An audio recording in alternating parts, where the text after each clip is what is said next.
എൻ്റെ ഉമ്മ അവിടുന്ന് വന്നിരുന്നു ചൂരൽ മുണ്ടക്കയിൽ നിന്ന്. അപ്പോൾ കാണുന്നില്ല ഏത് ക്യാമ്പിലുള്ളതെന്നൊരു ഐഡിയ കിട്ടിയില്ല.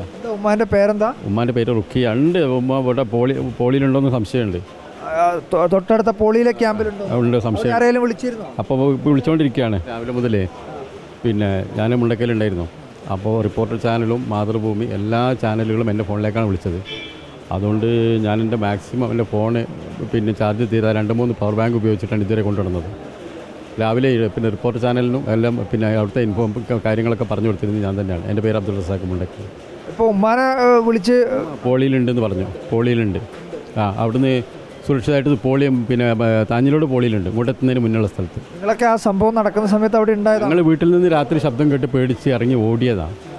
അതുകൊണ്ടാണ് ഞങ്ങളിപ്പോൾ ജീവനോടിരിക്കുന്നത്. വീടിൻ്റെ ചുറ്റുഭാഗത്തും ഒക്കെ കല്ലും മണ്ണും മണലൊക്കെ ഇങ്ങനെ അലമ്പായി കിടക്കുകയാണ്. കുറേ സുഹൃത്തുക്കളായിട്ടുള്ള ആൾക്കാരൊക്കെ ഇതേപോലെ കാണാതായിരിക്കുന്ന കുറേ ആളുടെ ജീവൻ നഷ്ടപ്പെട്ടു. ഭയങ്കര ഒരു പ്രയാസം, ഒരു ഒട്ടും പ്രതീക്ഷിക്കാത്ത ഒരു വൻ ദുരന്തം. നമുക്കിനിയിപ്പോൾ ഇനിയിപ്പോൾ ആര് മരിച്ചാലും കരയാൻ വയ്യ. കാരണം അത്രത്തോളം ഞങ്ങൾ ഇന്നലെ മുതൽ കരഞ്ഞിട്ടുണ്ട്. എൻ്റെ ഒരു സുഹൃത്ത് ഇന്നലെ പറഞ്ഞു നമുക്ക് രാവിലെ കാണടാ എന്ന് പറഞ്ഞ് പോയതാണ്. ഇന്ന് രാവിലെ ഇതുവരെ അയാൾ ബോഡി വരെ കിട്ടിയിട്ടില്ല. പള്ളിയിൽ വരുമ്പോൾ കാണുമെന്ന് പറഞ്ഞു. രാത്രി പള്ളിയിൽ നിന്ന് ഇറങ്ങി പോയതാണ്. ഇങ്ങനെ നിസ്സഹായരായ ഒരുപാട് മനുഷ്യർ, അതായത് ഇന്നലെ കാണാമെന്ന് പറഞ്ഞ് പിരിയുകയും പക്ഷേ ഇന്ന് കാണാൻ കഴിയാത്ത അവസ്ഥ, അത് എവിടെയാണ് അദ്ദേഹം ഉള്ളത് എന്ന് പോലും അറിയാത്ത രീതിയിൽ അദ്ദേഹത്തിൻ്റെ മൃതദേഹമോ അല്ലെങ്കിൽ തിരിച്ചറിയാൻ പോലും കഴിയാത്ത രീതിയിൽ അദ്ദേഹം എവിടെയാണുള്ളതെന്ന് പോലും അറിയാത്ത നിരവധിയായിട്ടുള്ള, അതാണ് ഞാൻ നേരത്തെ ഈ ലൈവിൻ്റെ ആദ്യ ഘട്ടത്തിൽ ഞാൻ സൂചിപ്പിച്ചത്.